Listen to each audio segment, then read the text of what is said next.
Assalamu alaikum wa rahmatullahi wa barakatuh. My brothers, my sisters, I'm going to continue from where I left off.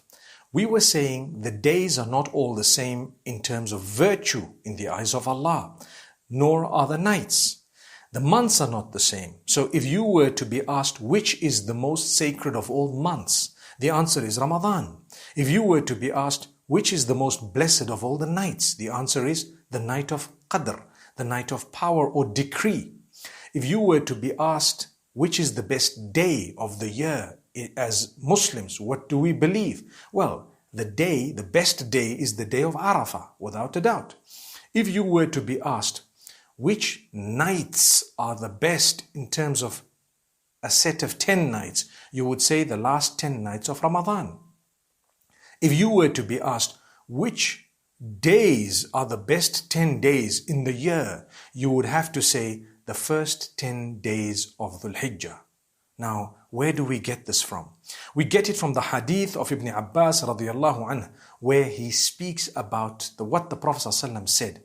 He says, "Ma min ayyamin," there are no days wherein which good deeds are more loved by Allah except or than the first 10 days of Dhul Hijjah. "Ma min ayyamin al-amalu salihu fihinna أحب إلى الله من هذه العشر." There are no days besides these 10 wherein Allah loves good deeds more. So this would mean do as many good deeds as you can during the day. Which days? These 10 days of Dhul Hijjah. Now, this is something amazing because the Prophet ﷺ has taught us about these 10 days. In fact, Allah subhanahu wa ta'ala mentions their virtue in a certain way in the Quran.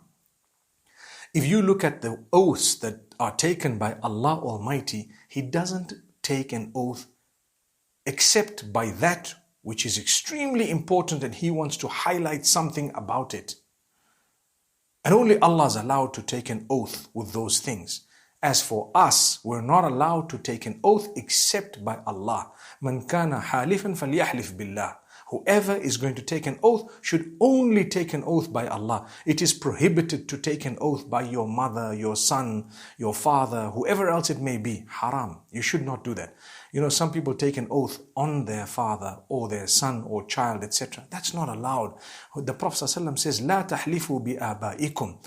Don't take an oath on your fathers. If you're going to take an oath, take it on Allah, with the name of Allah, no one else's name.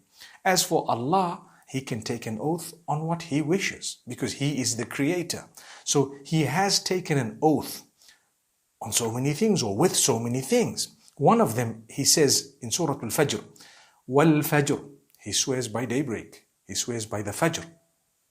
The oath. He takes an oath and He says, "Walayali nashr." He swears by the 10 days. 10 days of what?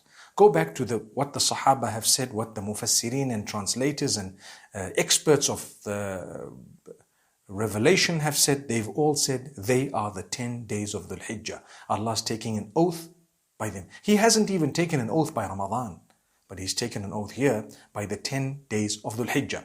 So this goes to show that there are no days wherein which Allah loves good deeds more than these 10 days of Dhul Hijjah. Don't confuse Ramadan. I told you earlier, Ramadan, the nights are powerful. Dhul Hijjah, the days are extremely powerful. Okay, Allah loves them. Why Allah loves them is a topic on its own. And at times we know, at times we don't know. But Allah wants you to engage in worship. It's a season. It is depicting the life of Ibrahim alayhi salam, who was the most loved unto Allah. So remember that Allah wants you to do things that He did in order to understand the lesson from it and to gain piety and closeness to Allah as a result. And this is why the best of the days is the day of Arafah, and it is a sunnah to fast on that day, the day of Arafah, for those who are not in Hajj.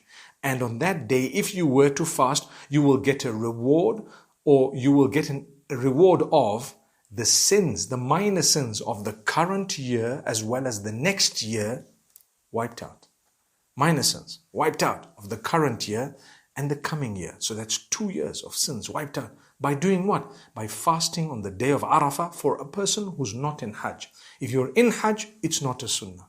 You shouldn't fast on the day of Arafah. But if you're not in Hajj, you should try that. The 9th of Dhul Hijjah, wherever you are, the 9th of Dhul Hijjah is the day of Arafah.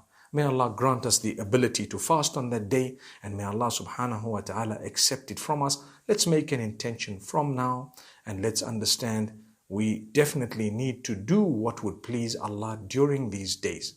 May Allah bless you all. أقول قولي هذا وصلى الله وسلم على نبينا محمد.